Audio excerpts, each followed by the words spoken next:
Nigerian Air Force takes gallant steps against banditry and terrorist operations in some parts of the country.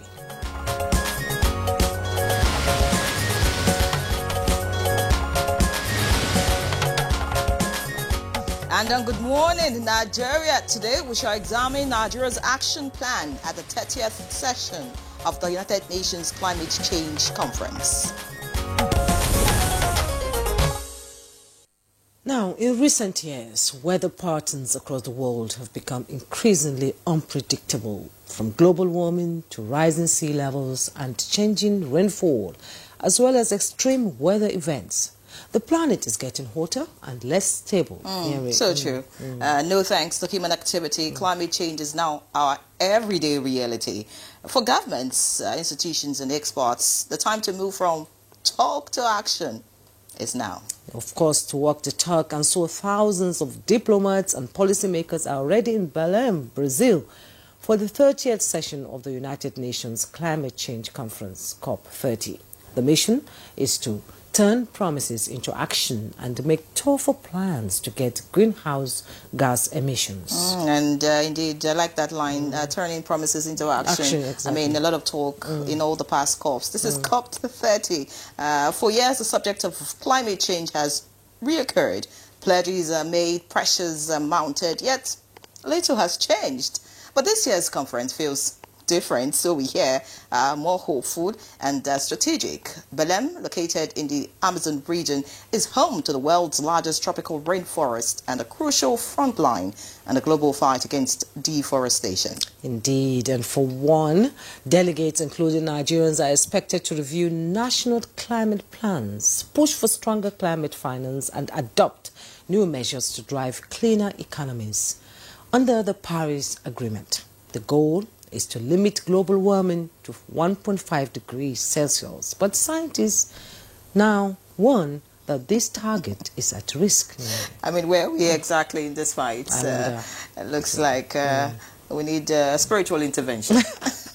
Well, they agree, however, that it is still possible if countries act fast, cut emissions, adapt to climate impacts, and mobilize adequate finance. And Nigeria is definitely positioning itself at the forefront of this effort, with Vice President Kashim Shettima representing President Bola Tinubu at the summit. And in his message, very strong message indeed, the Vice President urged world leaders to move beyond pledges to performance and from dialogue to decisive action. He reaffirmed Nigeria's climate leadership with a strong commitment to reduce carbon emission by 32% by 2035. That's going to 2030, targets. Exactly. And of course, that's our focus this morning as events unfold at COP30. We turn the spotlight on Nigeria's climate action and sustainable development. Welcome to Good Morning Nigeria. I'm Henry John. And I am Jumaye. So it may interest you that Nigeria has just unveiled its National Carbon Market Framework and Climate Change Fund. How will this drive financing for clean energy and adaptation investments? We'll find out shortly on Good Morning Nigeria. We'll bring you the newspaper review with Chukwudi Okolo-Baja right after the news as we join Frama Pani, our newscaster for today. Many thanks to Oyeyemi Ajayi for that background report. Now joining us for the conversation is Dr. Uche Agbanusi, former national president of the Nigerian Environmental Society, public policy expert and analyst. He's also a doctor of public health administration and former head of environmental health department, Abuja. It's a long list, Environmental Protection Board. I mean, I can just go on and on. Everything about environment, he's the man to call. Many thanks for joining us. Thank you very much. All right. Also joining us for the conversation, via Zoom, is Dr. Mohammed Lawal Abubakar. He is a he's a part of a climate research group in Kaduna State University. Many thanks for joining us, sir. Thank you. We have experts here in the studio, to push the conversation. And let me introduce Dr. Chimere May Ohajiwa, Principal Consultant, C Circle Research and environmentalists. Thank you so much for coming. We also have another guest who is joining us from the center. That's the COP30 that is taking place in Belém, Brazil. He's joining us via Zoom, and he's Honorable Samuel Onyebu, former member of the House of Representatives and sponsor of Nigeria's Climate Change Act and Southeast representative on the board of Northeast Development Commission, NEDC. Thank you so much for joining us. Thank you very much indeed. Good. Yeah, it's a pleasure to have you. So we'll begin with you in Belém because you are right at the center of what is happening right now. And I would like you to walk us through, an overview of where we are in Nigeria when it comes to environmental issues and action plan that we are trying to implement, because we listened to the Vice President's address at the COP30. It was quite strong and saying that Nigeria needs to sit up, when it comes to issues of climate change. So let's have an overview of what's happening there right now. Well, thank you. Thank you very much indeed. Yesterday was the opening ceremony for the delegates, not the summit level or the one that the Vice President attended at the level of, heads of government. And the strong speeches were made, and the President of Brazil was very strict on his speech. The same thing with the former President of COP29, Mokhtar Babayev, who talked about restoring trust and making people know that we need to work as a multilateral group, and why the move from Baku to Belém is extremely important, because it's a decade now since we adopted the climate change, that's the Paris Agreement on Climate Change in Paris at COP21. So everyone is focused on what we need to do as a team, as a group, stakeholders, nations, to be able to work towards realizing the overall objective of Paris Agreement on Climate Change, which is to preserve the environment, preserve humanity, and make sure that we leave something for generations behind us. So in all, I think everyone is focused, and despite the fact that maybe some countries choose not to attend, the enthusiasm is high, and all the plans set out by different nations, they'll try to bring them into play, and then a lot of negotiations will take place as usual to agree on some things. I would like to state a point here. I think we have made some progress coming from COP21 to COP30. Nations have actually been able to enact their own laws, set up their national plans. And of course, you are aware that Nigeria is one of the nations that recently, around September, submitted their nationally determined contributions, which is what you use as a guide in terms of the role you want to play towards the overall objective of the world. So I think people are poised to achieve something, and people are also, like Babayev said yesterday, are determined to restore trust and work together. That's more or less the summary of what I would like to say. But then on the part of Nigeria, we have demonstrated clearly that we want to continue to work for the good of all, our nation, the African continent, and indeed the world. And that's why you recently saw the decisions taken by President Bola Ahmed Tinubu in clear demonstration of his work to ensure that our drive, our efforts on climate change, that properly delineated, focused, and clinically executed. So I have no doubt that we are on the right path. Honorable Onyebu, I'd like to stay with you. You say that nations have come up with their own plans. Outside plans on paper, have we really seen concrete action coming out from COP? all the COPs that we've had, you know, in the past, and of course looking at COP30. You also said that the president of Brazil spoke firmly. Every year, people come and speak firmly.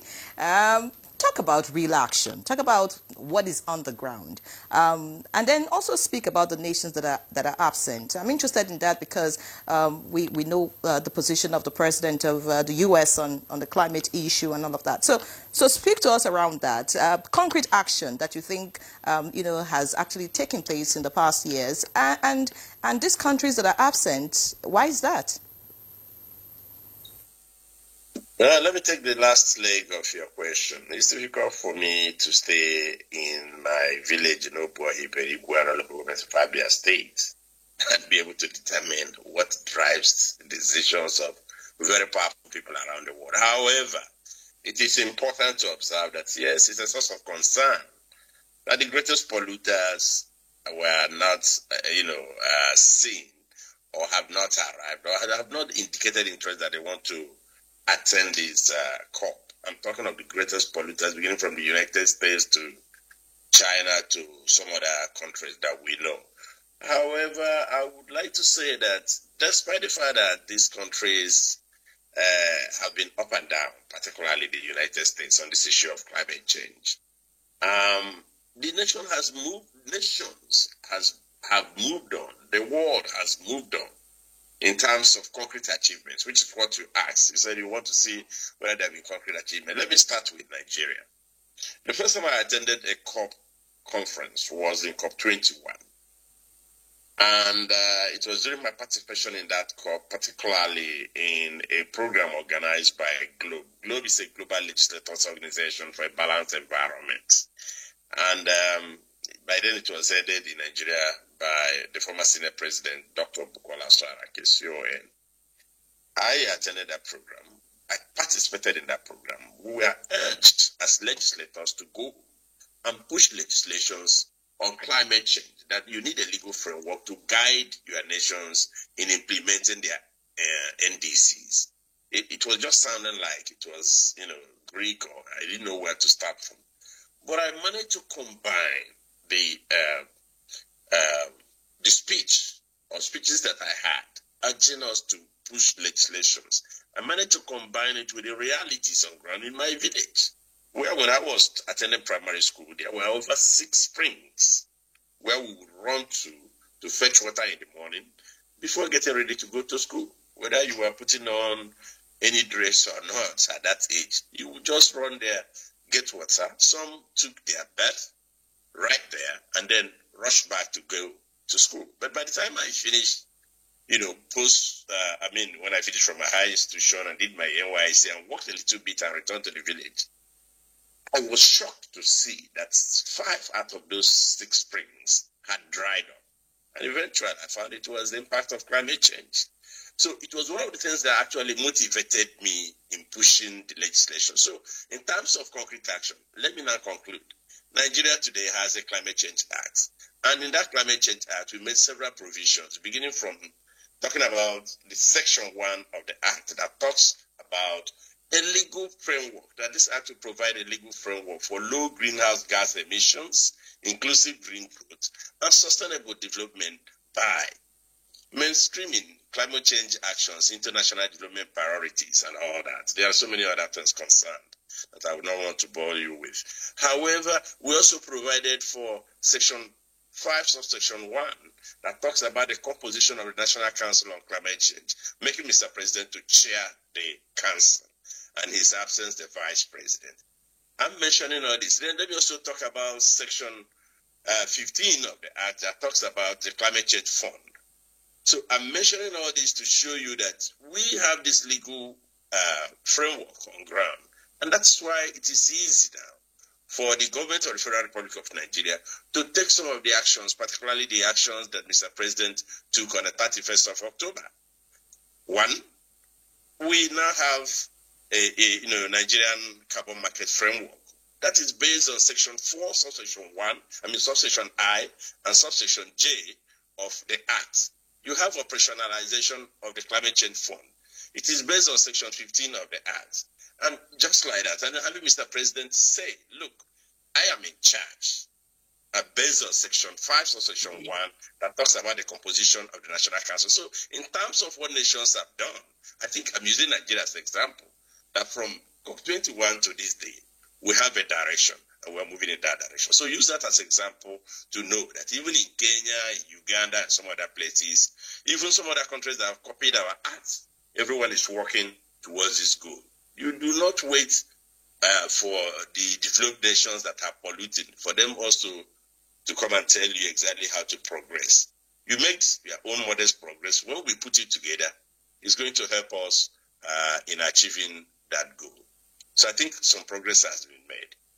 Okay, thank you so much, Honorable Onyogo, for your opening comments. I will be returning to you so that we'll break down what's really happening on ground there. And let's return here to the studio, and Dr. Uche Agbanusi is seated.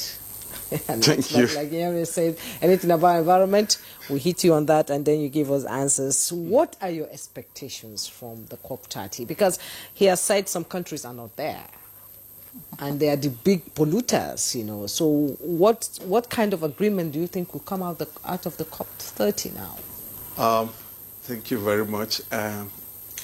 Just like the last person that spoke, he spoke very well.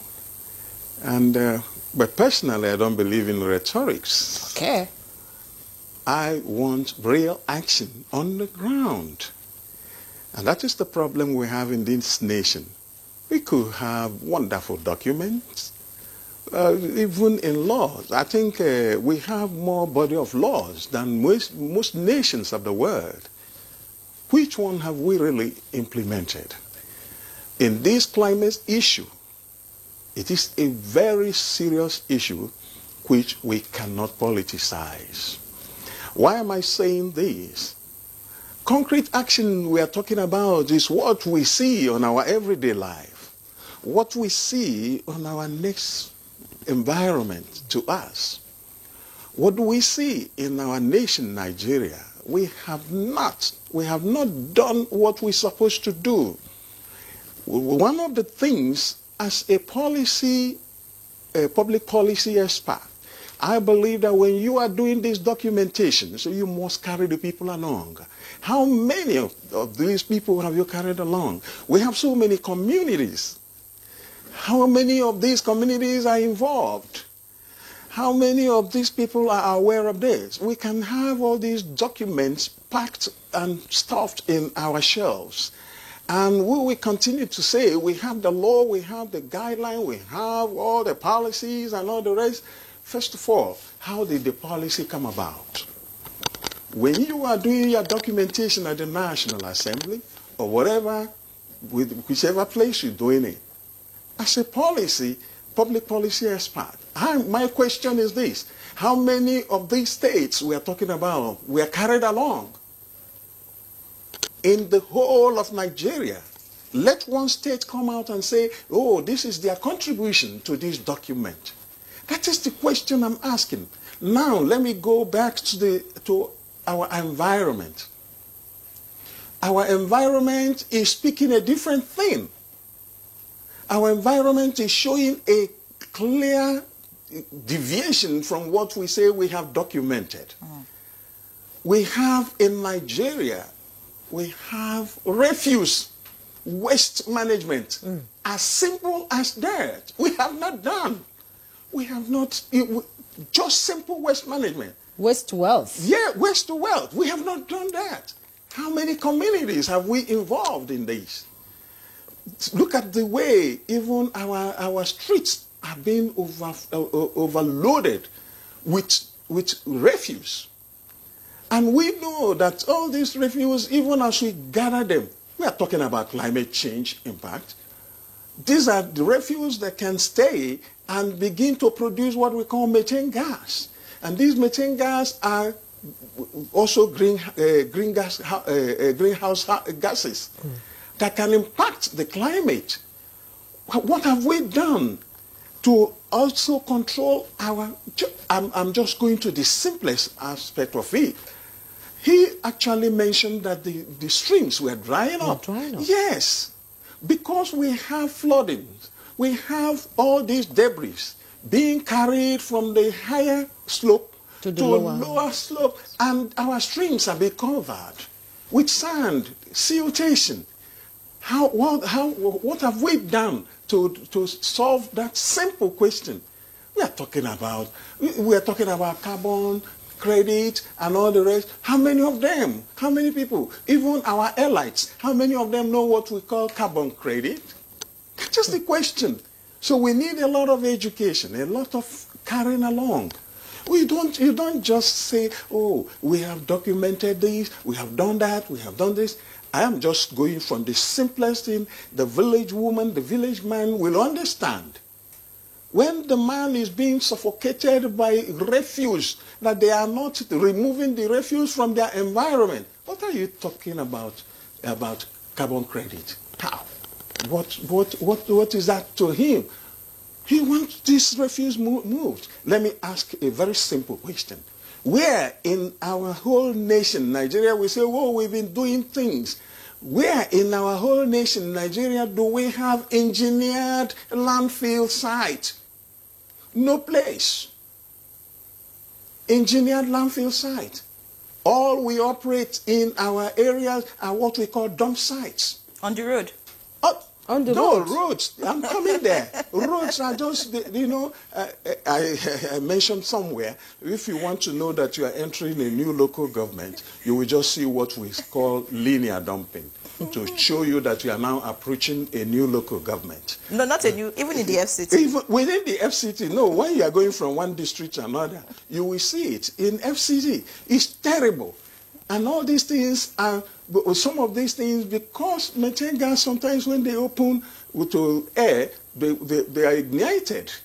And we are burning all these plastics, and we are burning all these cellophanes and all the rest, producing dangerous gases like furan. Many thanks. And we're still using plastics instead of paper like that. I'm telling you, and these are some of the things we have not even checked.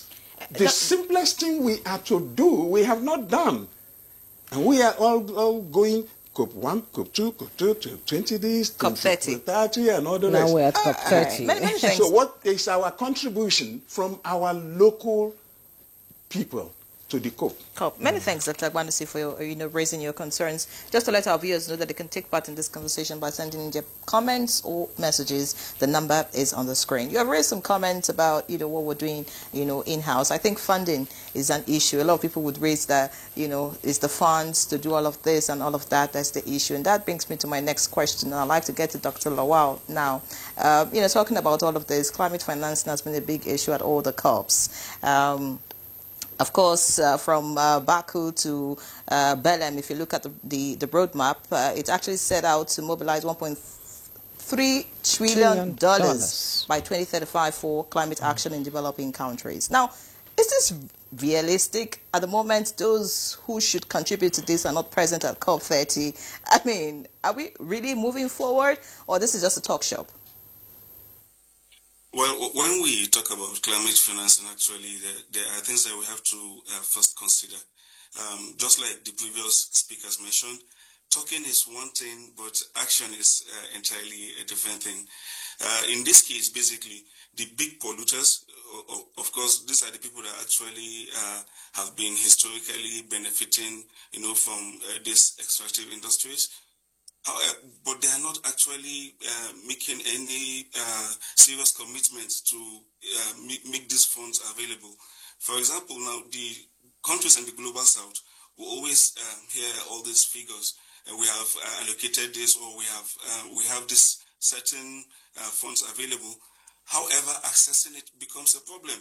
And I think that is one of the reasons why today in the COP there's this talk for just transition work program. So you need to actually consider the plight of all these developing countries, because like in our case in Nigeria, you see Africa, in Nigeria particularly, you see we contribute less than 1% to this global warming. However, unlike, I don't want to use the language used by Vice President Shetima, but we are not actually victims. if actually the world will look at Africa, Nigeria, considering our resources, our natural resources, that is our landscape, our forest, it means we are partners, in solving all these global challenges. So I think, yes, the developed world is not actually doing enough, because we have this rhetoric of finances. Money is going to be generated or money is going to be provided, but that is all we hear about it. And I think, coming to our issue in Nigeria, there's a particular thing that I think is of concern to me. Vice President Shetima was saying that Nigeria intends to generate $3 billion annually, and I think that is actually, I find it unrealistic, sincerely. So if we as a country, we are not actually being realistic with our funding or what we can be able to generate, then what do we expect, from our development partners, who, of course, are trying to do everything possible to just avoid being blamed that, okay, they're doing this and then they're not actually keeping up to their commitments. Okay, thank you so much. From what we've heard from the three guests we've spoken to now, it's like Nigeria needs to walk the talk. Most countries that commit to agreements, at the COP, any of the COPs, need to put pen on paper and agree to the agreements. Now, we've seen financing is an issue, education is an issue, public awareness on climate change is an issue. How do we begin to tell the people that climate change is a serious business, and if care is not taken, it might override us? Doctor. Okay, so good morning, Nigerians, again. Of course, climate change is a serious issue, but I also understand what Doctor said about we even doing our basic expectations, like simple waste management, Yeah, but that doesn't take away the fact that this is here. Like this year, Nigeria, someone said, well, has Nigeria contributed? And Nigeria has contributed. We have at least we have roadmap that other countries are even copying. We are the first to submit our nationally determined contributions in West Africa. Other people are copying from us. Nigeria has set net zero target by 2060. There will be net zero target. We are setting pipelines or projects that will help us to achieve our goal. They are not talking about adaptation finance for the people, but how do we get these things moving it from, writing now to making it work. So during the last NDC meeting, I was there when Nigeria was setting up and saying, this is what we're going to be talking about in COP30. These are our goals. Renewable energy, this is what we want to achieve. For agriculture, the emissions from agriculture, this is what we want to reduce it to. From waste management, this is what we want to reduce it to. From transportation, this is what we want to. So already Nigeria has plans and pipelines on what we should be doing and projects we should be tapping into. That's one of the reasons why they are pushing for climate finance. And so Nigeria being the biggest in West Africa, and even our population is big enough, helps even other African countries and West African countries to stand behind to say, yes, Nigeria is pushing for the finance we are talking about. So if you're pushing for finance on how we are just contributing maybe less than 1% of the emissions. So we need to come together as an African country to demand for this finance for it to be working. But I also understand the fact that we have to do our own even basic things. Because even for this, Nigeria already promised about 20% or 27% they are going to do with their own money to make sure that we do this. But then we need support to be able to move it to the next level, But if it's Nigeria is doing something, yes, Nigeria is doing something, that our influence is helping the other Africans to stand to demand for climate justice. All right, so what are the most pressing climate issues, in your opinion, that the COP30 aims to address, sort of? Okay, so for COP30, so this year's COP30 is about Paris Agreement. Paris Agreement was set up in 2015. So this year is going to make it 10 years. So one of the things they're going to be pushing is how far has countries gone in achieving their nationally determined contributions, that's the NDCs. Like I mentioned, there are areas that Nigeria is focusing on: transportation, renewable energy, agriculture, waste management, water. I think one other thing that Nigeria is focusing on. So how far have you gone? So countries are going to be reviewing their achievements towards the Paris Agreement this year. And one of it is all these things are targeted into making sure the temperature does not, increase more than 1.5. So we are trying to keep it below, 1.5 degrees, that we are not going high. Because if this increase, it has effect on most things, on our health, flooding, drought, food security, even mental, because places where the communities are having flooding or is leading to crisis, there are displacement, people that are insecurity displaced. too. Insecurity, people are displaced in an IDP camp. When you check their mental health status, because you just left what you know what to do, you know how best to do. So it could be affected through flooding or through drought. We are looking at farmers' header crisis, right, in communities. One of the things is because there is drought, they are not getting enough grasses as they should, and then they're having problems. So we need to be thinking, how do we handle this problem? So apart from they're not getting enough grasses, but also the population is increasing. People need to live in the land. So of course, the grass cannot remain there forever. So what are the plans? So these are things that I think Nigeria is doing to put it in pipeline to say we need to end this. So if we are saying we need to end communal clashes as a result of farmers and herders looking for greener pasture for their animals, what is the plan to make sure this doesn't happen and take people's life? So Nigeria have talked about this ranching, this, that. How do we get it done? These things are possible. We go to other countries and we see it happen. So some of the things projects are on ground to see how do we make sure that we move from talk to concrete work. Many thanks, Dr. Ohajiwa. I'd like to get to Dr. Honorable Sam Onigbo now. First, I'd like you to respond to some of the comments made by Dr. Agbanusi right here in the studio about the actions that we've taken at home and how this moves away from just paperwork to having the people being carried along. I'd like your response to that. And then I also want you to tell us. Dr. Ohajiwa has spoken about what Nigeria is focusing on, but specifically at COP30, what is the agenda Nigeria is pushing for? And I would like you to speak to us about how Nigeria's Climate Change Act of 2021 actually supports the implementation of its COP30 agenda. Okay, thank you very much indeed, Rainer. Yeah, well, on the comments by Dr. Agbanusi, I would only just say that we cannot regard in any form the president's, in this case, President Bola Ahmed Tinubu's actions as rhetorics.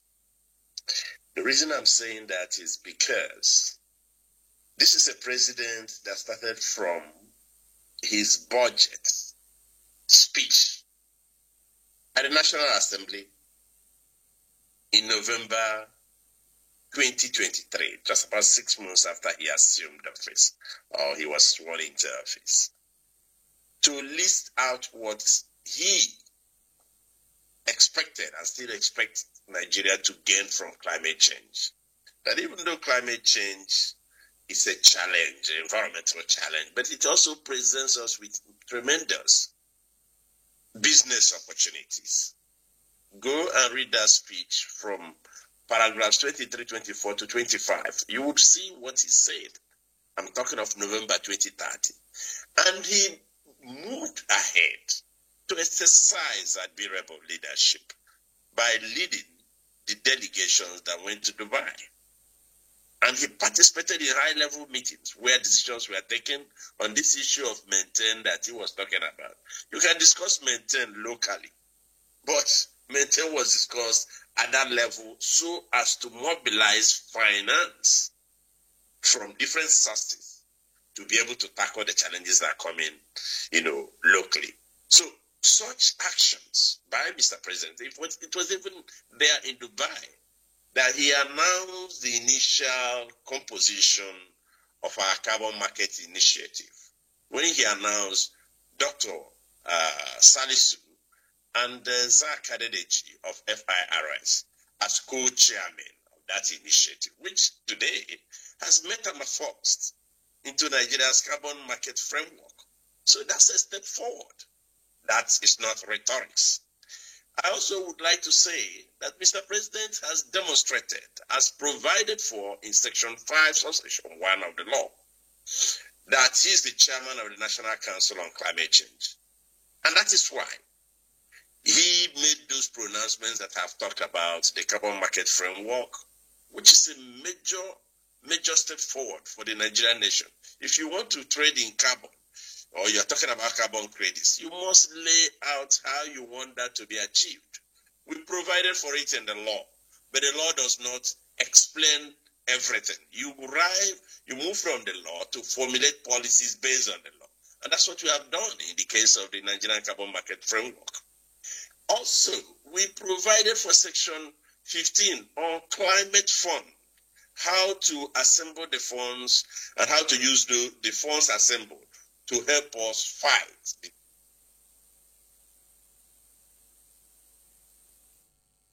His network there, but I believe he'll be coming back to finish the discussion. Now, Doctor, he has said that he does. I like the fact that we have varying opinions on this conversation today, but we cannot rule out the fact that implementation is always a problem in this country. There are so many white papers out there that have not been implemented, and from Dubai to Paris to Belém now and to Baku last year, a lot of agreements were signed, but we have not seen it on ground. So what are the key challenges that we have in implementing agreements made, at such summits? Well, I will still stand by what I said. Maybe the rhetorics, or maybe angering some people. But what rhetoric is when you say something which you have not done. And when you know that this thing is not being done, and we will continue to repeat it. And when you are seeing a different thing altogether. So I don't think there is any division between me and the legislator in what he said. My question is this. Have we seen these things interpreted on the ground? We want to see it done. Forming committees and what have you. Where have you implemented all these? That's my question. At my level, when it comes to environment in Nigeria, I believe, and someone who is a public policy expert, I believe that I would have been able to see what has been done on the ground. I'm not talking about having them documented and stashed away somewhere, or forming committees and people. This junketing from one COP to another will not give us any help. It will not help us.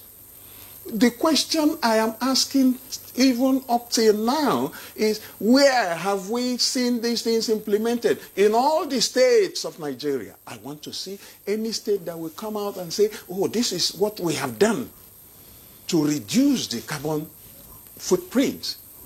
Or we have gotten this carbon credit. We want to see how many of them. All these things, if it has happened, we want to see it publicized. We want to see it.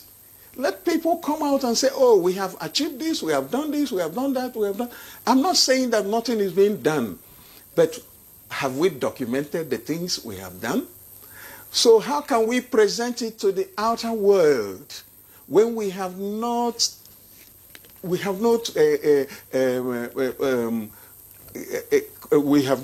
evidence, no evidence to show what we have done? That one is a problem we know when it comes to implementation. Do we have laws? Yes. Do we have documents? Yes. But when it comes to implementation, I said zero. We have not implemented whatever we have articulated, even as people in the environment.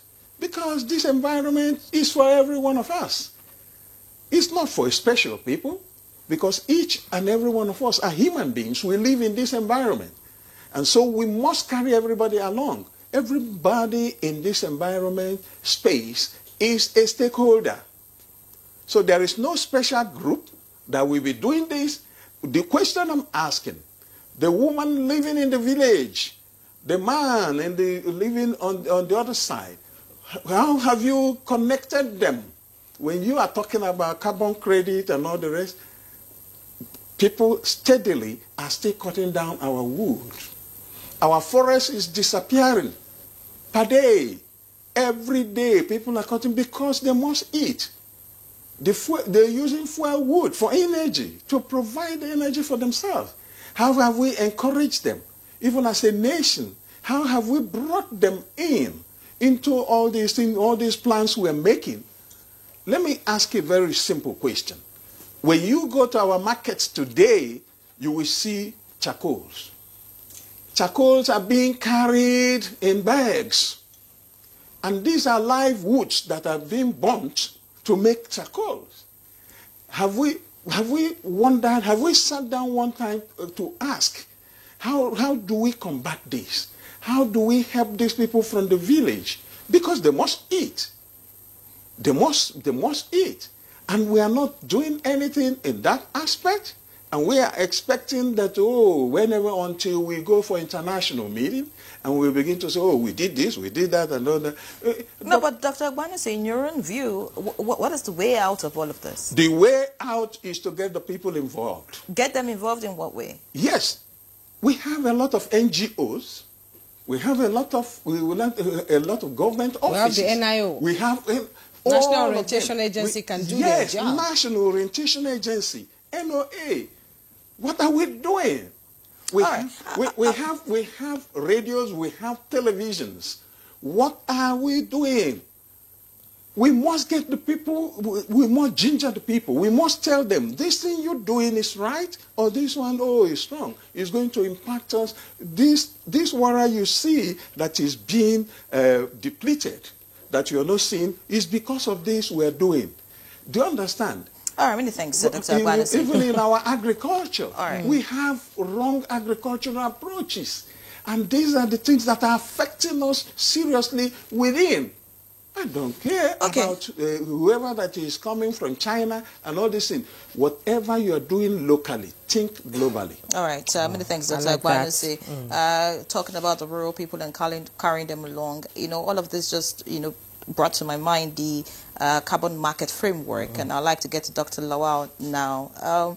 Speak to us about what constitutes the national carbon market framework, and how does it align with Article 6 of the Paris Agreement, ensuring transparency and integrity in carbon transactions? For carbon market framework, actually, they are both, how do I put it? It's a double-edged sword, actually, because one, it actually, if you look at it from the negative side, it restricts what countries can do. And then from the positive side, it means it will help in adaptation, and then it will also help you in, getting, what do I say, documenting your MRV, your monitoring, report and verification. So if you don't have, all these records to know this is what you are doing and how to actually report, because for you to access, for example, this climate change financing, you need to have proper records to say, okay, at this stage, this is what we're doing in emission reduction, this is what we're doing in, generally for mitigation, and this is what we're doing for adaptation or building resilience.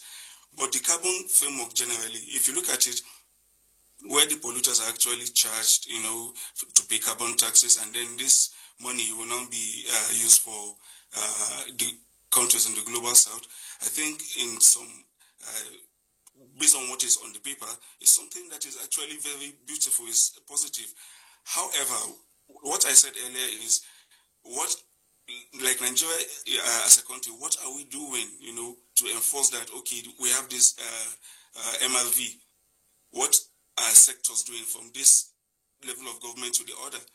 And just like, I want to just give a quick comment to what Dr. Agbanuse mentioned. I think one of the reasons why we keep complaining about inaction on climate change policy or our activity is because we focus too much on the center. We we wait for federal government to do everything, which is not realistic. Because, for example, things about waste management and co, if this should be the role of local government, for example, not even state. And you see, this, like Honorable Onigo mentioned, the Climate Change Act of 2021 actually clearly defined how all this level of government and different sectors can key in. So you cannot expect, for example, what is happening locally in a state, and it's the federal government that is supposed to come and enforce certain things. No, the state should key in. The Nigerian Governors Forum actually came up and said that, okay, based on what the National Council on Climate Change is doing, they want to key in and become partners. However, in this case now, I want to say most of the state governors that actually took part in that only made the announcement and not really doing anything. Also, there are some states that have actually made some significant progress. For example, I can mention Lagos. We had a meeting where I was just telling people from my state that, okay, look at what Lagos is doing concerning climate change. The government actually invested in renewable energy that they want to generate 8 megawatts, which I think 1,000 or 10,000 homes that they want to power from that. So states are actually doing anything if they want to do something.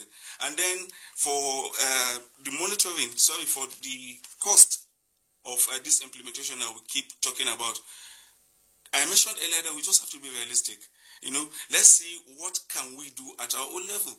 Because if, for example, you tell your development partners, I'm going to do so and so, it means the development partner will need you to present proof that, okay, this is what I've done.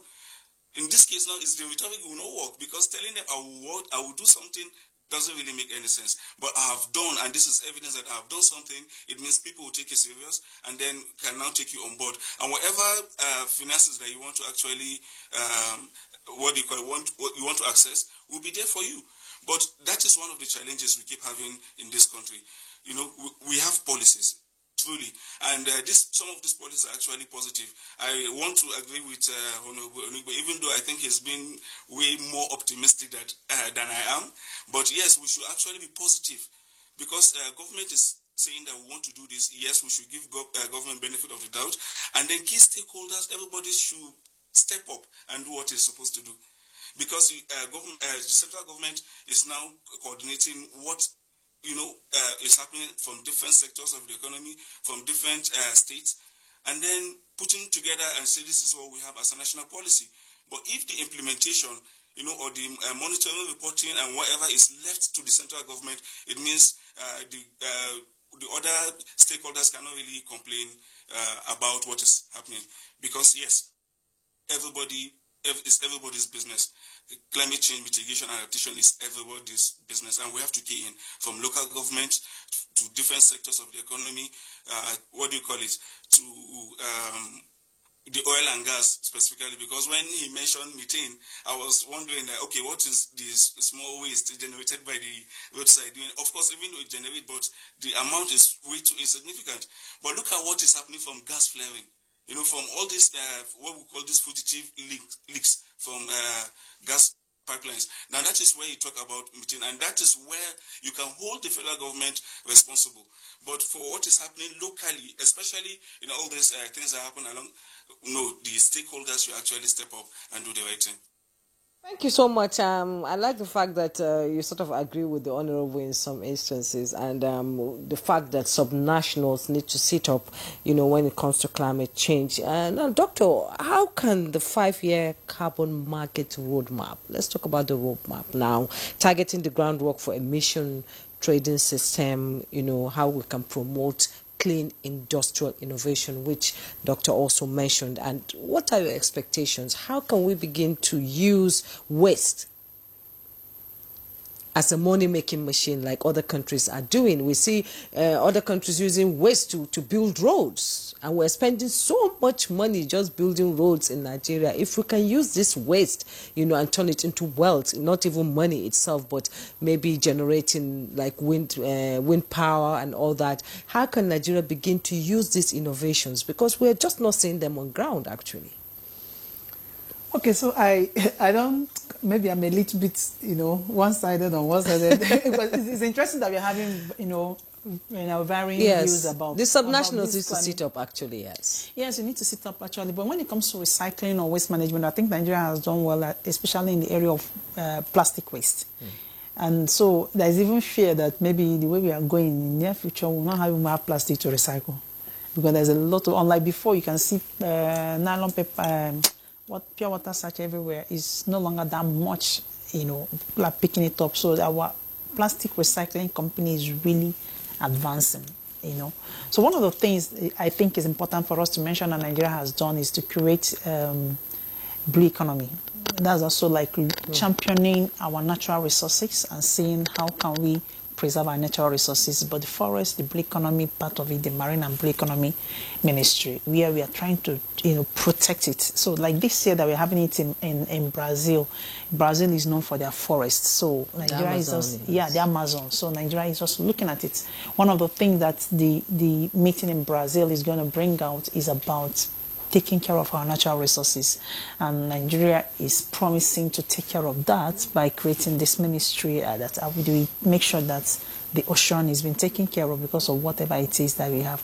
In fact, it will interest you that the ocean is absorbing more carbon dioxide than the forest is. So we have this here, and we are supposed to take advantage of it. So concerning the roadmap you're talking about, for me, I think they're already making roadmap, but we have issues trying to, translate to practicality. And one of the challenges is just maybe weak enforcement and legislation. So we have all these policies, but enforcing them.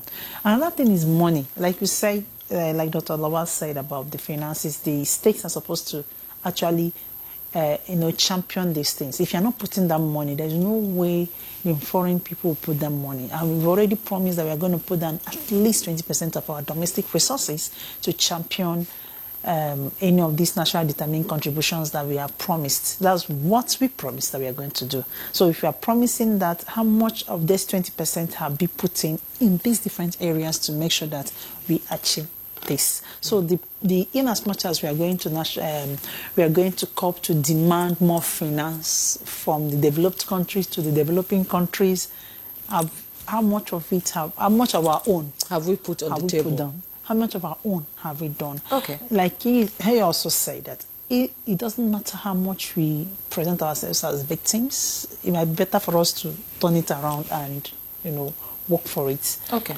Many thanks, Dr. Ohanjiwa. My director says we need to go for a break now.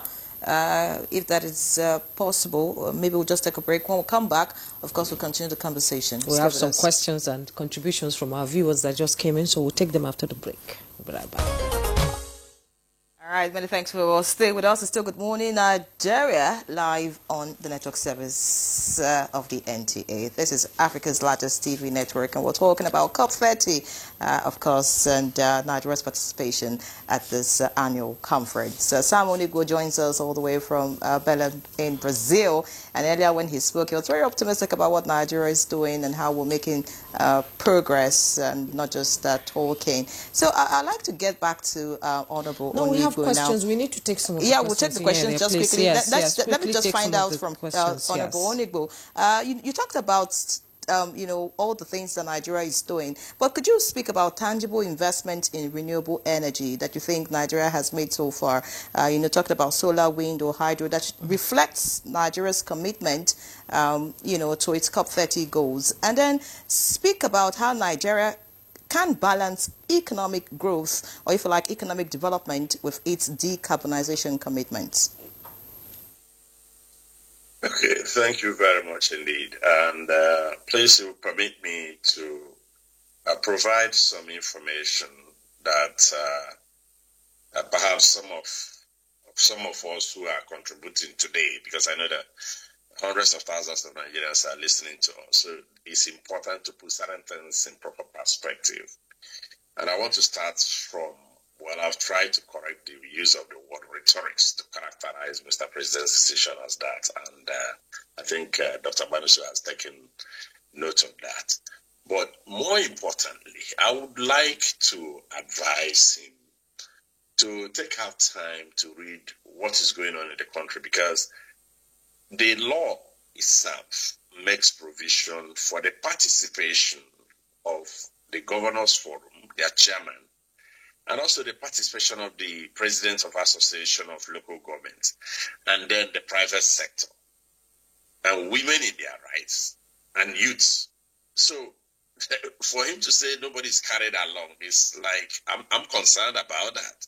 He should try and read and know what is going on. Again, the states are making great efforts based on what they are doing with the Governors Forum, because the chairman of the Governors Forum is a member of the National Council on Climate Change. But beyond that, they are already working with the National Council on Climate Change.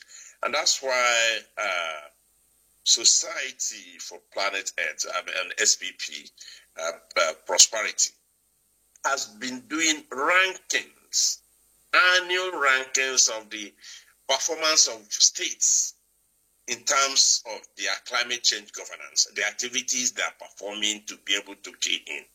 Recently, we did that, and Lagos came tops, followed by some other states. Even Kano came fourth, which was celebrated in that state. So I'm happy that Dr. Lawal was able to point out to his own state that look at what these people are doing.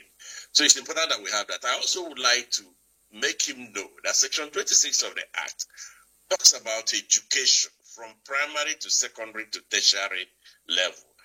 You have to have a law or a policy in place before you start implementing.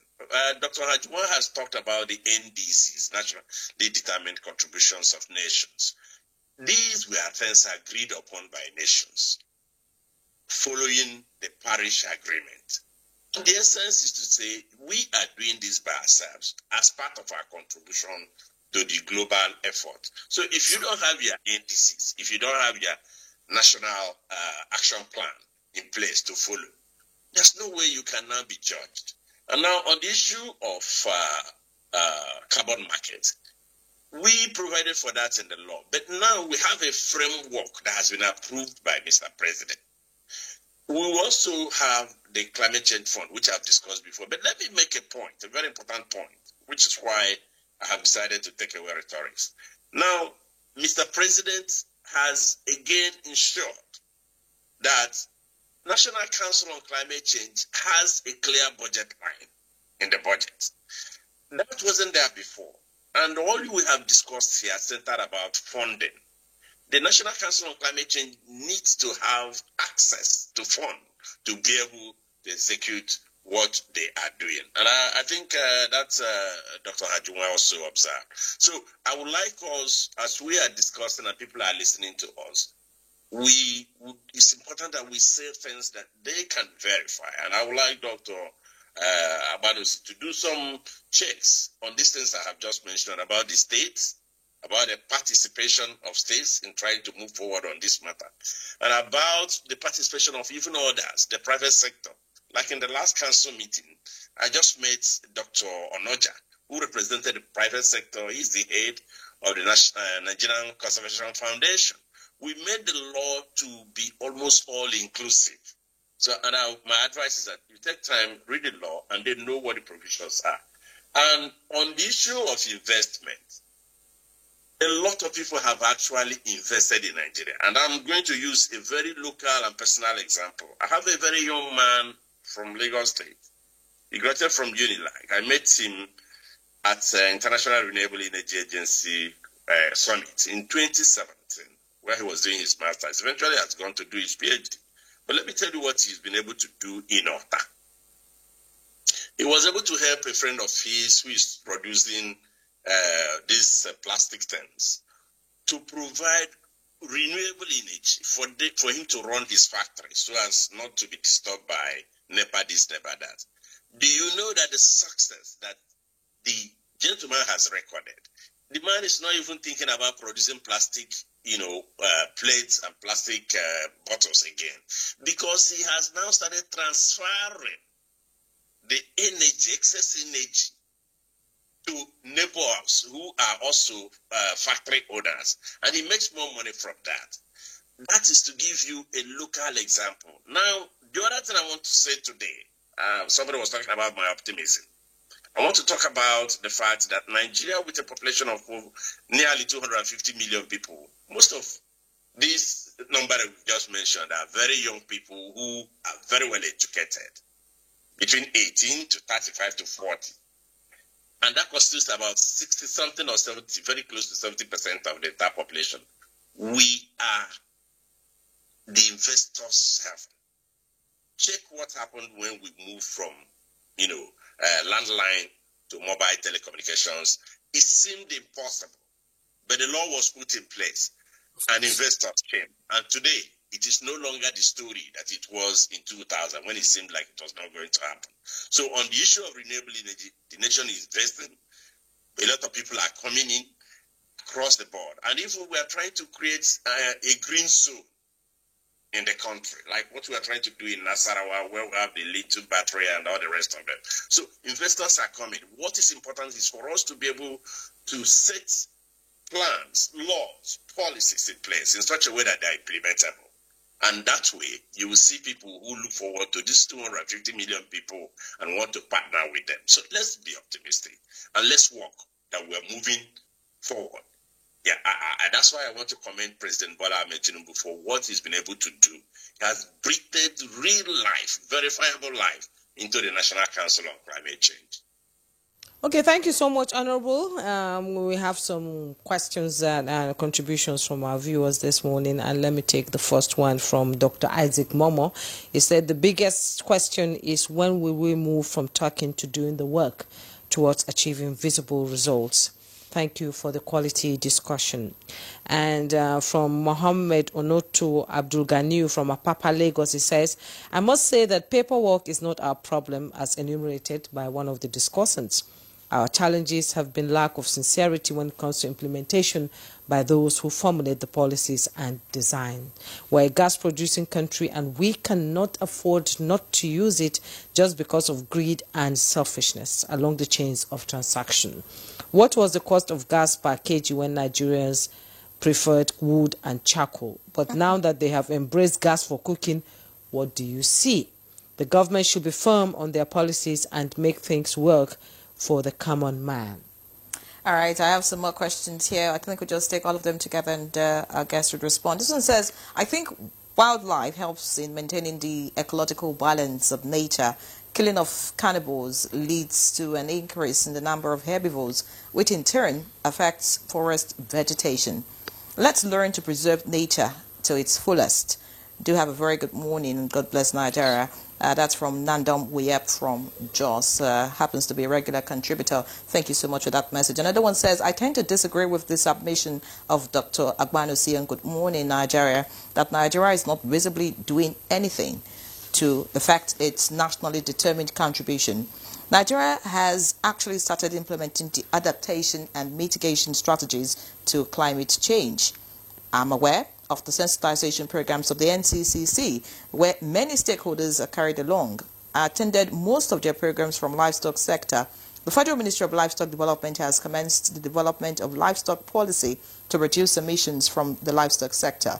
The ministry has conducted and is still carrying out a lot of training, both at national and subnational levels on Tier 1, Tier 2, and Tier 3, and MRV, among others, to enable Nigeria go to carbon markets.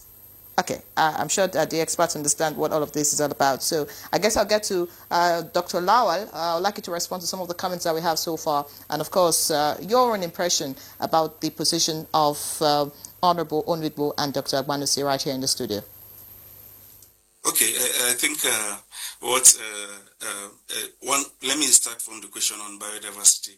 I think that is very, very important because the environment the natural environment is self-sustaining, you understand? So if you upset the balance, if you remove something from the entire cycle, it means the entire ecosystem actually will feel the impact. So yes, I think biodiversity conservation is part of the climate change, the Paris Agreement, and by the way, is a basic component of our SDG. So yes, we have to do everything possible to conserve the environment. Secondly, the comment on paper, that what we have most of the time is actually on paper. I think there's also a challenge from there. I want to further talk about what Honorable Onigbo mentioned. I'll give you an example. There's a bank, for example, in Nigeria. It's a private organization, but it has decided on its own to actually move away from our national grid. and they are not relying on diesel generators, for example. So on their own, they integrated, this photovoltaics into powering their building, their infrastructure, and they are waiting. So this is what a private organization is doing. Now, you can imagine if, for example, is government or any level of government decide to say, okay, we have so number of offices. I want to make sure that henceforth our buildings are going to be operating based on clean energy. It's actually possible if private organizations can actually do it, who are actually after profit. So the government should actually do it. Nigeria said they want to have up to 52% renewable energy by 2025. That is actually an increase from the 2022% that they actually raised in NDC 2.0. This is actually possible.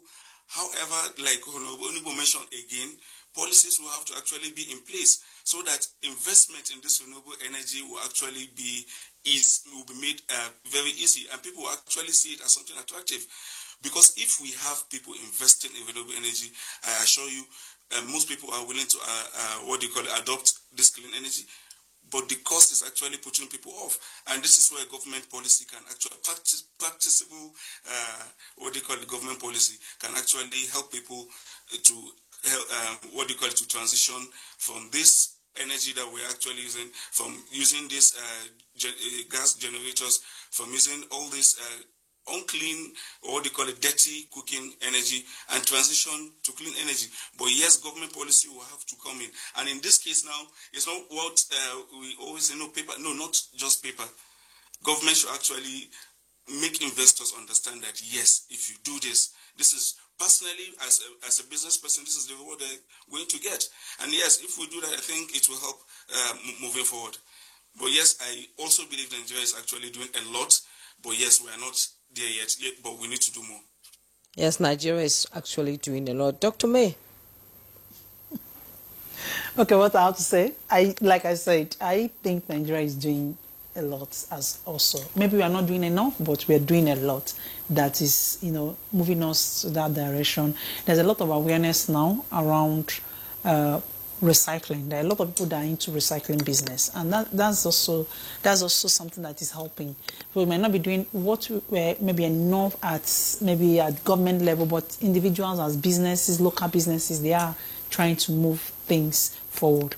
And I said that the idea of trying to conserve our natural resources, like I mentioned before, the blue economy, the livestock ministry, and the blue economy ministry is also a plus because of what it is about nature. How do we conserve nature? There's a lot of knowledge around this. Even the Great Green World Initiative was also supposed to be to plant more trees, but how many trees have been planted? That's another.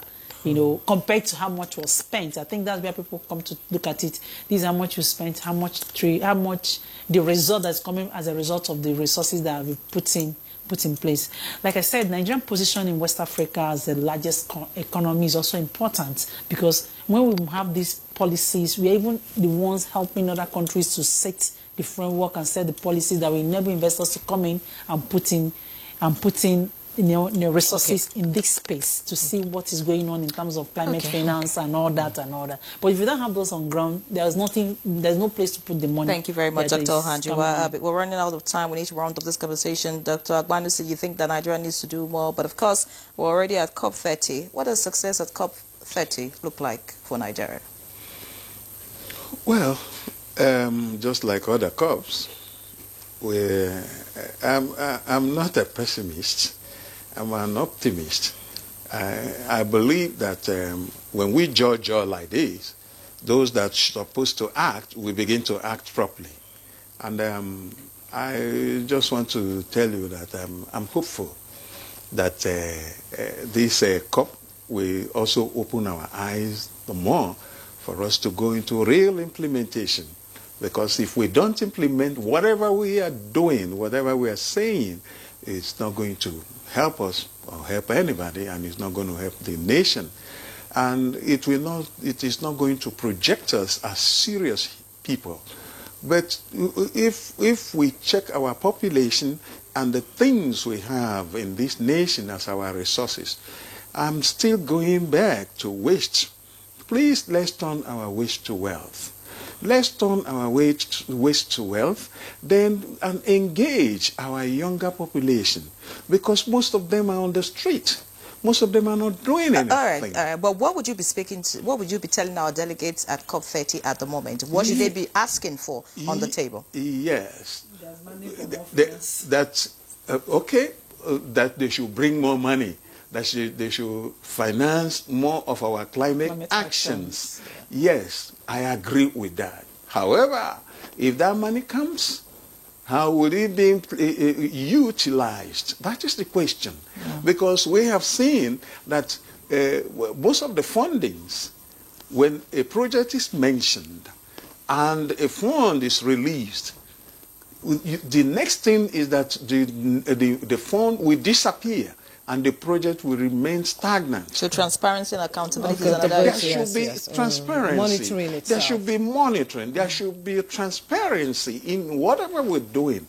We can't just say, okay, do I hate our nation? No. But we must speak out. We must speak out so that people that are putting us in this quagmire will begin to realize that's what they're doing, because many of them are looking at their own pockets, not about the public interest. They are not concerned with the public. But what are they going to achieve? What are they going to gain?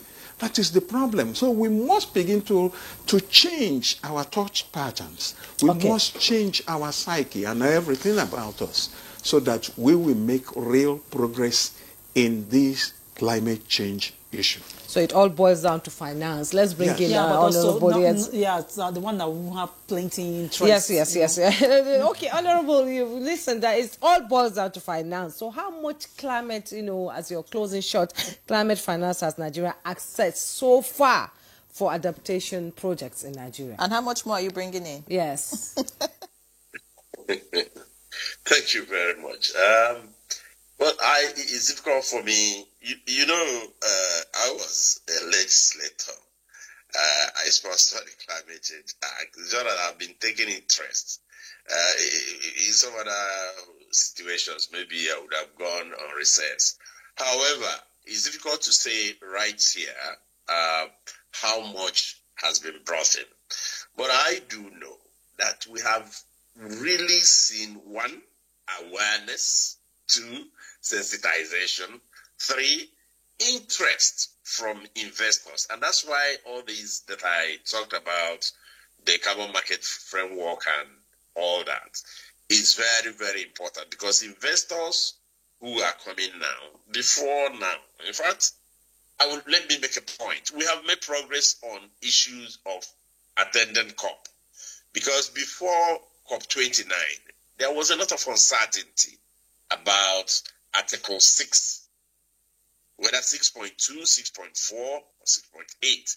But after Baku, those are being clarified to make what we are doing now about a carbon market to be straight. You know which area you want to come in and how you can come in. These things raise the prospects of more money coming into the country. So on how much we are likely to bring in, we are going to bring in a whole lot. No one can specifically say, okay, this is how much we are bringing in. But we are going to bring in a whole lot, because there now has to be significant. Honorable Nugbadel, we need to round off. Dr. Lawal, in 30 seconds, what will be your final words? To delegates of COP30, what should they bring back home?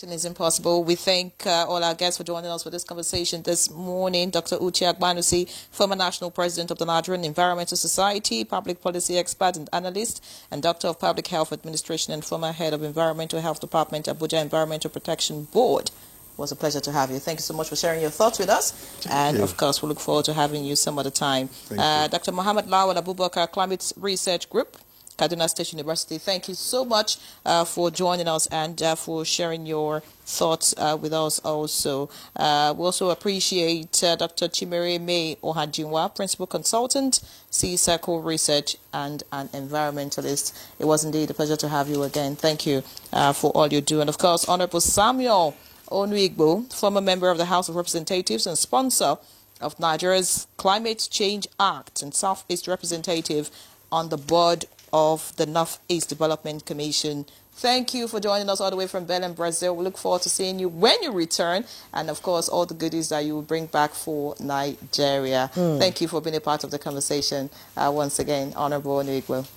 All right, so that's it on Good Morning Nigeria this Tuesday. Thank you for being a part of it. So many other programs are lined up for broadcast on the Nigerian Television Authority. Stay with us. I'm Ian Ray John. And I'm Juma Yusuf. Have a great day.